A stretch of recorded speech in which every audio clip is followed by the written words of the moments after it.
कोण झालं माझं वासर गळून गेलं. वकू वकू गळून गेलं ग म्हणजे वाचलं. काल दिवसभर वाकला, वकू जाम झाला. ते चिनूचं असतं ना, ते खायसाठी इतका धावपळ करतो आणि चावत नाही, काही नाही, गब खाऊन घ्यायचं. त्याच्यामुळं झालं तुला. आणि ते चिनूचं चॉकलेट पडेल असतं ना, ते पार कागद चावू सोडत पण नाही. घ्यायला गेला का करतो आपल्या वाजून.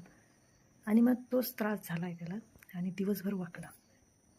आता वकू जाम झाला.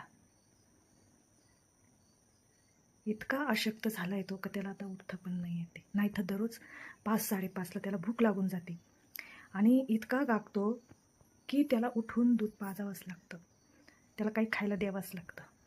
आणि आज गागणं नाही, काही नाही, गुमसुम पडेल, जागेवरून हालत पण नाही आहे. त्याला दवाखान्यात न्यावं लागलं. दवाखान्यात जायचं चुटकू, माझ्या चुटकून कोमजून गेला. कोमजून गेलं ग माझं बाळ. नाही तर दररोज खूप मस्ती. घर पुरत नाही त्याला, घर म्हणजे वाशराला घर पुरत नाही, माझ्या शोनबाबाला आहे ना. आज कसं कोमजलं ग माझं गुलाबाचं फूल कसं ग माझं वासरू. उठता नाही येते म्हणजे वासराला, उठता नाही येते. दूध देऊ का दूध देऊ तुला? पप्पाच्या दवाखान्यात जा. जायची ना